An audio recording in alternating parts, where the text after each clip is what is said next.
Hello and welcome to 5 Minute Math. Today we are looking at the TEKS tool number line. We are working with fractions with a problem related to TEKS 4.3e, and we will solve it in 5 minutes or less. If you haven't done so already, please go ahead and take a moment to pause the video, work this problem out on your own, unpause it, and we will look at our answers together. So we have a model here that shows the fraction of a pizza. Looks like it's a pretty big pizza, so must have had a lot of slices. Maybe not a circular pizza, maybe like a pan pizza here.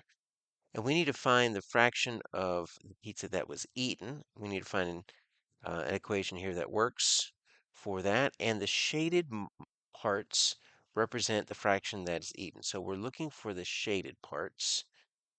That's what was eaten, and that's what we're looking for. So basically, we need to figure out, okay, what are the shaded parts? How can we represent that with an addition sentence here? Well, when we are dealing with fractions, we need a numerator and a denominator, and we need to look at total eaten, right? So the number eaten is going to be our numerator, and then our total slices is going to be our denominator. And so let me see. I've got 1, 2, 3, 4, 5, 6, 7, 8. Okay, so 8 eaten out of 2, 4, 6, 8, 10, 12, 14, 16. Okay, so it looks like 8 out of 16 is eaten. Now, how could we build 8 out of 16 on a number line to represent this? Well, let's draw this right here. And this is actually going to be a little bit easier than we thought. So if we're going to go from 0 to 1, and that's going to be 0 sixteenths. This is going to be 16 sixteenths. One of the easiest things we can do when generating a number line is cut it in half as many times as possible.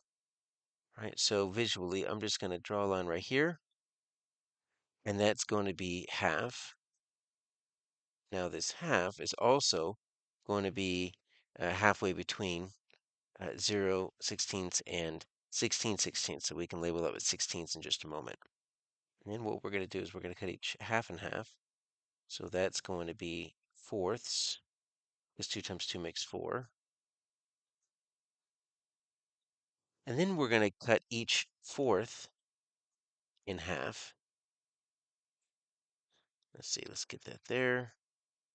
So these are eighths, because 4 times 2 is 8. So 1/8, 1/4 is also 2/8. It's 3/8. This is also 2/4 and 4/8. 5/8. 6/8 is the same as 3/4. 7/8. Now I won't label this next set, but if we cut an eighth in half, we're going to get sixteenths because 8 times 2 makes 16. So you basically just cut it in half 4 different times because 2 times 2 makes 4, times another 2 makes 8, times another 2 makes 16. So now I've got sixteenths. So I could just count 8 sixteenths, and I can go right here,